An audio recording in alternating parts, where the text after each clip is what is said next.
Avatar spoilers, they started out strong, and now players have had a chance to review these spoilers, and what happened next? Well, that's something that we're going to talk about.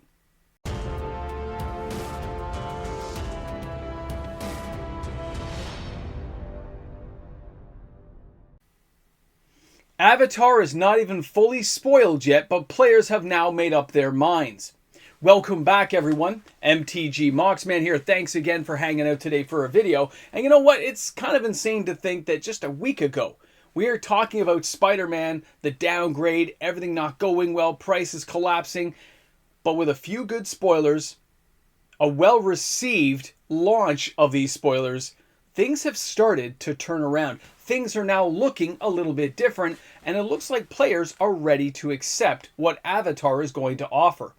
Now, of course, this is not a direct comparison to Spider-Man. We've got good spoilers here. Spider-Man had some as well. We've got good artwork. So did Spider-Man.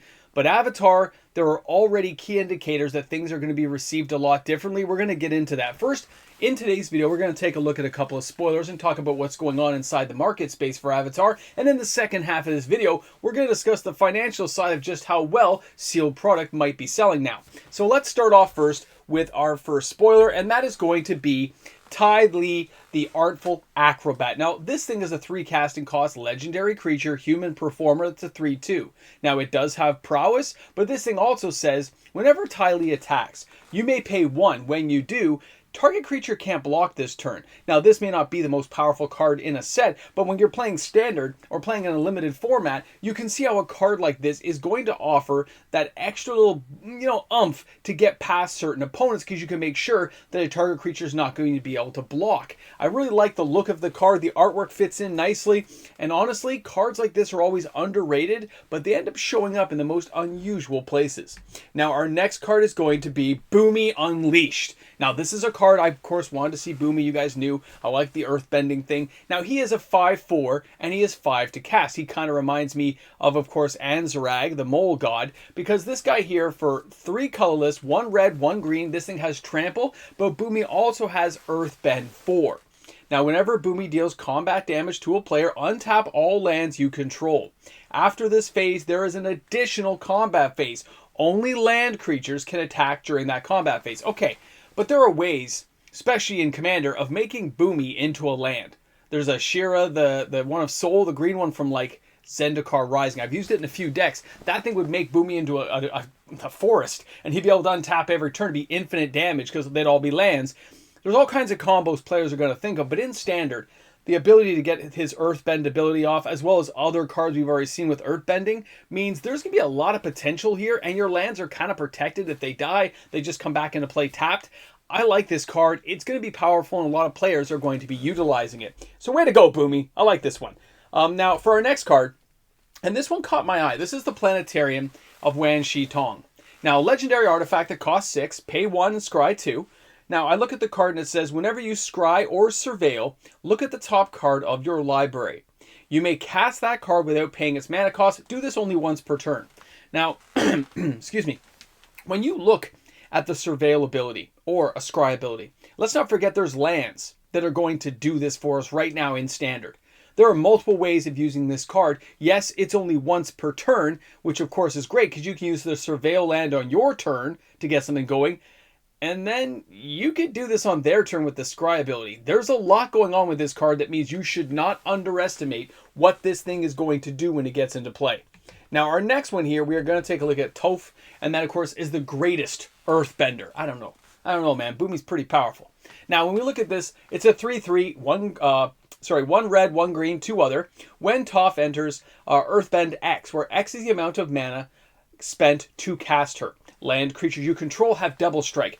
Obviously, with Bumi, this is going to be some crazy, insane stuff, but only in Commander, because this is a Commander card. You're not going to find this one in a regular Standard set, so don't get too scared. But the idea of this, even in a Commander deck, just lends that much more powerhouse ability to deck construction ideas using the Earthbending power. I like the idea of the cards. I think the power level of it for Commander is great. This is going to be a lot of fun for players to use. And by the way, I like the artwork too. Now, our next one. This is actually a spoiler that came out yesterday, and I looked at it and I said, you know what, it's actually not bad. Now, for 1 green and 3 other, you get a 4/4 human citizen ally, okay? The Diligent Zookeeper, but Each non-human creature you control gets +1/+1 for each of its creature types, to a maximum of 10. Now, that may not seem like some weird, ungodly ability, but let's understand how many different creature types there are, how many different commander decks this can be put into. This is actually a very powerful card indeed, and it's something players should not underestimate. Now, I want you to take a moment after seeing those spoilers. Think about all the people that thought that Avatar was going to go nowhere. Think about all the people that didn't buy the product and didn't place any pre-orders to buy the product, whether play booster boxes, bundle packs, beginner things, or even the collector box. We know they were at an all-time low after Spider-Man. Nobody was willing to step up to the plate, and as the price of Avatar fell, we did see people who bought it around, what, $480, $500. Some people got some pretty sweet deals for this Universes Beyond product. But what happened since then? Since all these spoilers appeared, well, the mentality of players, investors, flippers, whoever you want to look at, their attitudes changed, and it resulted in this. So when we started looking at the sales numbers, in the last 48 hours, since the first set of spoilers came through until about the time you're watching this video, things skyrocketed. Boxes that were moving at like 5 or 10 in a day became a few hundred a day. It is ramping up, and that does have several worrisome after effects that players need to consider. Now, when I mean worrisome, I'm talking about product running out. If stores didn't have an indicator telling them this was going to be a big set, and didn't have the capital to buy it on their own without pre-order money to help boost up what they could buy from their distributor, what all happens there is, say they get 6 boxes or 12, and they're a mid-sized LGS. They're going to have to try to go back to the distributor and get more, but they may be on a hold, which means they don't have anything, which means there's a likely indicator that we are going to see boxes sell out like Tarkir Dragonstorm, like Edge of Eternities. We are going to see these things evaporate from the store because without pre-orders, without enough people buying it, and just leaving it to the LGS to hopefully have enough, if things went well, there's just not going to be enough. Now that leads us to the next part, not just play booster boxes, which yes, will get reprinted, they'll still be around, and a lot of the bigger cities are going to have tons of this product, don't worry. But smaller retail outlets, smaller LGSs in the far-flung reaches of wherever you are, they're going to run out and they're not going to have enough, and I know that for a fact. Now, if we jump over though, and we take a look at the collector box, the whale side of the market, we went from people buying boxes for $800, then buying nothing down to $500, and now with all these amazing spoilers, cool cards, great concepts, arts, designs, variants, you have a whole bunch of players jumping back into this market. They are looking at the cards, they're looking at the variants, the special guest cards appearing, and they're saying, this is now worth my time, this is worth a risk. Now, not everyone's going to feel the same way about that risk. How one person decides to do it, or how they evaluate risk is going to be completely different to somebody else.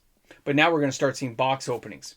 We're going to start seeing people interested enough to actually open this stuff en masse, which is going to affect the secondary market for singles. And that's something to consider 90 days post-release. But the initial days of this release set coming out, you're going to see all kinds of weird spiky prices. And that's because of the late windfall of what this set's bringing.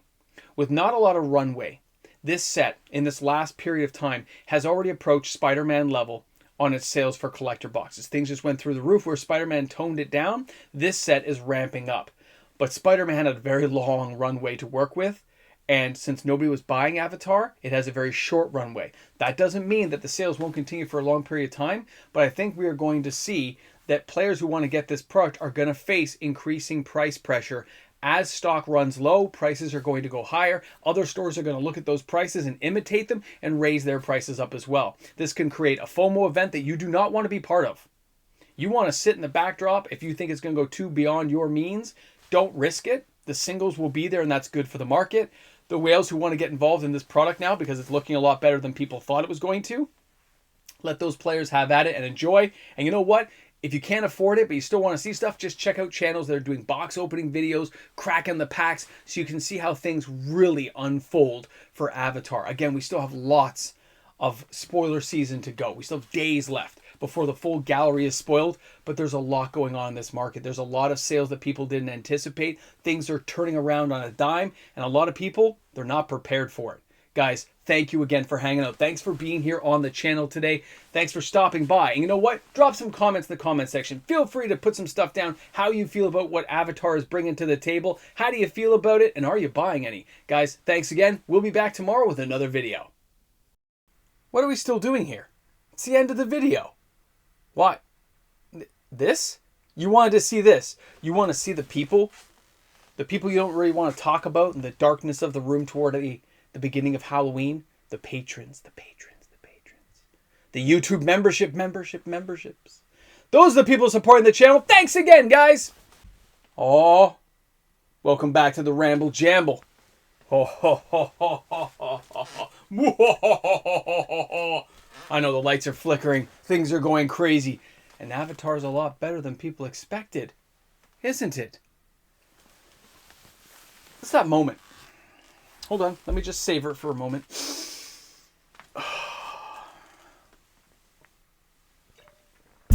Where I sit there and go, we talked about this. I knew it'd be better. I knew it. Spider-Man was rushed when you compare it against sets that they developed and had on the queue for a while. You can tell with what they've put into Avatar, it seems very reminiscent to me of what we saw for Final Fantasy, which follows through to what we saw for Edge of Eternities. It just seems like it was meant to be part of this system, where Spider-Man was supposed to be like a hiccup that they expanded upon, and now it's like a verp. You just can't get rid of it, and it leaves a bad aftertaste. It's still not a bad set.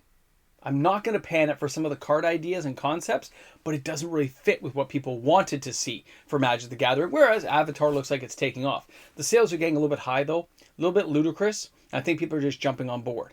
I want to see how the weekend unfolds, and we'll see how that all plays out. But man, it's looking scary out there, guys. I'm expecting prices to really switch up in the next 24 hours. We'll see what happens, though. Thanks a lot for tuning in. Boom! Stick edition!